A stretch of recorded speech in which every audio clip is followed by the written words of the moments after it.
Hello, welcome back to Essays Made Easy. When it comes to the language used in essay, you need to understand certain rules. Of course, you use polite business-like language here. That's understandable. But beyond that, you should be careful about not using very volatile or extreme language.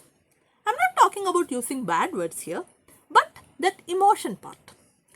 Even if you are writing about maybe genocides or things like that, you have to maintain a certain decorum and decency while you write. Similarly, as I told you, the volatile kind of topics where there is clearly, two sides are possible, make sure that you do a neutral kind of analysis of both sides. That's why I told about, I warned you about, not picking up a topic where you are one-sidedly passionate. So, maintain that balance when you use words. That's very important. Apart from that, generally avoid lengthy sentences. Lengthy and complex sentences, I would say. A person who read this shouldn't find it difficult to follow. Of course, the people who are correcting your essay paper are, people who are English professors. So, they will understand you for sure. But don't make that valuation process very difficult by putting long sentences.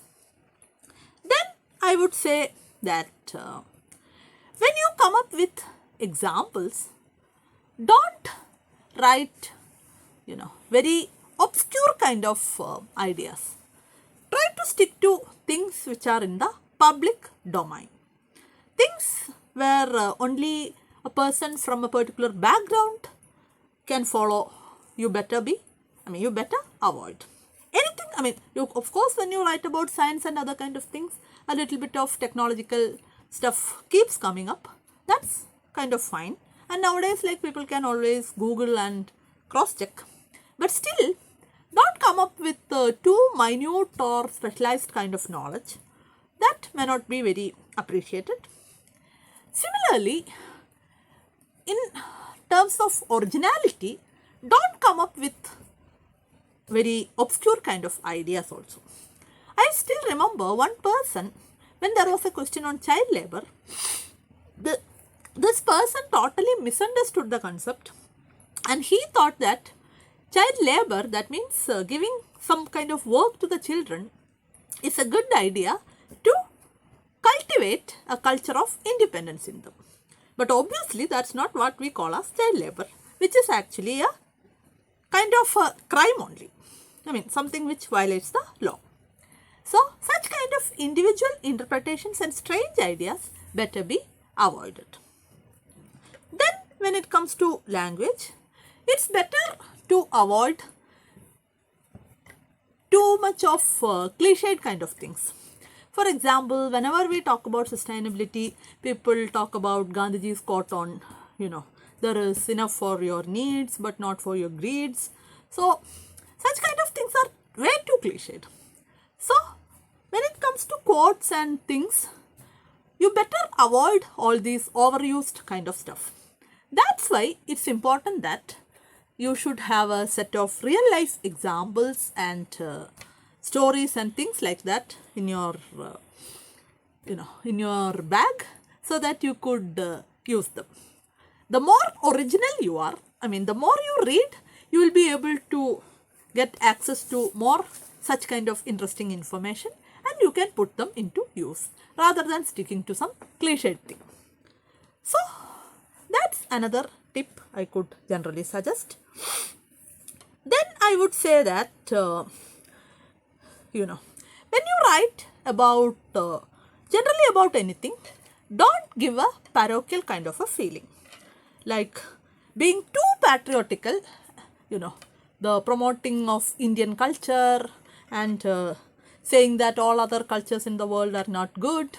That's not a nice way of doing things. So, Similar things apply to your state and other things as well. Don't give away that kind of a parochial feeling in your essay. That's not going to be helpful. And as I told you, especially for this argumentative type of questions, you obviously have to analyze all the part before you arrive at a conclusion. And don't write your conclusion part in the introduction itself. Keep the introduction as introduction only. Then you go through all the things before you arrive at a conclusion. So that also has to be kept in mind. And another two simple tips here which you can use when it comes to the language part.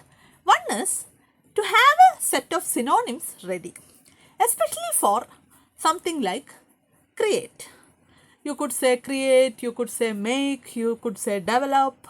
So have a set of such kind of synonyms ready so that you could use it. And if possible, use different kinds of starting and ending for sentences. Don't start every sentence in a similar way and don't end all the sentence in a similar way. One more thing, as my mentor, the late Kochi IAS used to say, you could use some foreign phrases like ipso facto or, persona non grata.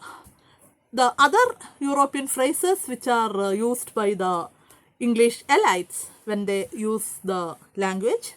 So, one or two such phrases if you use here and there, that will look like you are a well-learned person. One more thing I would like to add here is essay paper is one paper where you could really show off. Like you could show the examiner that you are a well-read person, you are a person who has exposure to all modern sort of ideas, and you are a person who is a thinking person who have a balanced world view about, and a person who is well versed in what all things are happening around. So all these things you can literally show off. So the more you know, the better your essay can be, provided that you use the relevant kind of information. So that's about the language thing. And people who are writing the mains in languages other than English, all these rules apply to you as well. In fact, many people choose their mother tongue over English because of this essay paper. Because many of them told me that for them, writing 1,000 words in English is going to be a real challenge. So, you are welcome to do that. You are welcome to write the mains in your mother tongue. But all these rules about making it interesting and other things equally apply to you as well. So, I hope now you got all the relevant theory part related to your essay thing. Now, from next episode onwards, we could actually take up questions and do a kind of dissection. So, to begin with, we will be doing the 2023 essay paper, and let me just demonstrate this whole process to you with the help of the real questions. So, wait for the next episode.